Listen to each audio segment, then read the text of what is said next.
విజయోత్సవాలు, Indira park దగ్గర ధర్నా చేయడానికి విజయోత్సవాలు, ప్రజలు వాయిస్ని ఓపెన్గా వినిపించే ఒక ప్రజా తెలంగాణ తీసుకొచ్చినందుకు విజయోత్సవాలు అన్నది ఈరోజు కాంగ్రెస్ నాయకులు చెప్తున్నటువంటి మాట. నిజం కదా? లగచర్లలో సంబంధం లేని కుటుంబ సభ్యుల్ని, సంబంధం లేనటువంటి వాళ్ళని తీసుకుపోయి జైల్లో 26 మందిని వేయడం ఒక ప్రజాస్వామ్యమా?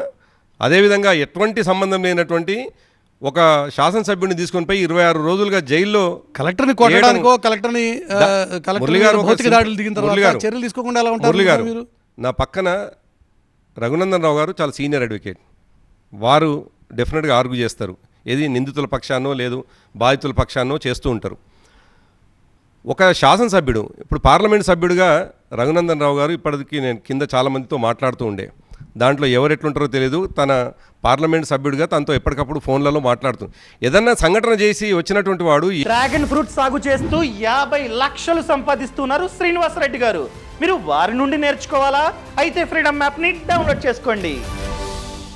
ఏం మాట్లాడినటువంటి కంటెంట్ వదిలిపెట్టేసి 2 సార్లు మాట్లాడు, 4 సార్లు మాట్లాడు, 11 నెలల్లో 42 సార్లు మాట్లాడాన్ని తప్పుపట్టి శాసనసభ్యుడిని తీసుకుపోయి జైలు వేయడం ప్రజాస్వామ్యమా? దీన్ని చాలా విజయోత్సవాలు అయిపోతారా? ఈరోజు ఇన్ని చేసాము అన్ని చేసాము అని చెప్పి కాంగ్రెస్ పార్టీ చెప్తున్నటువంటి మాట. ప్రజా తెలంగాణ తీసుకొచ్చాము. I don't want to waste your time. చెప్పండి. సో వీళ్ళు అధికారంలో ఉన్నప్పుడు మల్లన్న సాగర్ అని ఒక ప్రాజెక్ట్ కడతామని చెప్పారు. సెల్ ఫోన్ సిగ్నల్లు బంద్ చేసిర్రు. రాత్రిపూట రిపోర్టర్లను గృహ నిర్బంధంలో పెట్టిర్రు. పోలీసులు ఇంటికి ఒక డీసీఎం పెట్టి రాత్రి ఊర్లు ఖాళీ చేయించారు. ఒక మహిళ కుకునూరుపల్లి పోలీస్ స్టేషన్ దగ్గరకు వస్తుంటే పాటలు పాడి జనాల్ని చైతన్యం చేస్తుందని గొంతు పిసికి చంపే ప్రయత్నం చేశారు తెలంగాణ పోలీసు వాళ్ళు. ఎవరి కోసం పనిచేస్తూ ఉన్నారంటే పేద ప్రజల కోసం పనిచేస్తూ ఉన్నాం. తెలంగాణ పోలీస్ అంటే ఫ్రెండ్లీ పోలీసింగ్ అని చెప్పారు ఆ రోజు వీళ్ళు పరిపాలనలో ఉన్నప్పుడు, అధికారంలో ఉన్నప్పుడు పోలీసులని మీరు ఎట్లయితే దుర్వినియోగం చేసిండ్రు. వీరు ఇప్పుడు ఒక మాజీ శాసనసభ్యుని రిమాండ్ చేస్తేనే ఇంత బాధపడుతూ ఉన్నారు.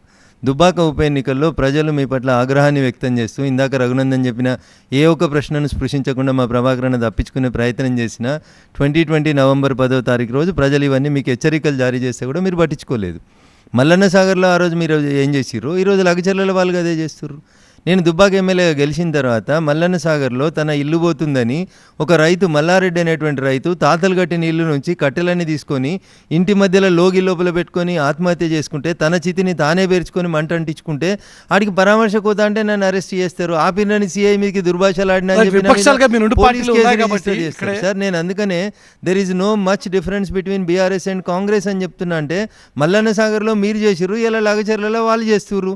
ఫార్మాసిటీ ఎద్దని రైతులు ఎన్ని రోజులు ధర్నాలు చేసిర్రు, ఎన్ని రోజులు నిరాహార దీక్షలు చేసిర్రు. ఆ రోజు మీకు భూములు గుంజుకున్న రోజు కనబడలేదా? 2013 భూసేకరణ చట్టాన్ని అమలు చేయమంటే 2013 భూసేకరణ చట్టాన్ని అమలు చేయమంటే మీరు దాన్ని తుంగలదో కొట్టిర్రు. మా యూపీఏ 2 తెచ్చిర్రు, మా తెచ్చిర్రు అంటే అదే 2013 భూసేకరణ చట్టాన్ని అమలు చేయమంటే ఇలా రేవంత్ రెడ్డి గారి సర్కారు కూడా, కాంగ్రెస్ పార్టీ కూడా 2013 భూసేకరణ చట్టాన్ని అమలు చేయడానికి ఇంట్రెస్ట్. బీఆర్ఎస్ పాలనకి కాంగ్రెస్ పాలనకి తేడా లేకుండా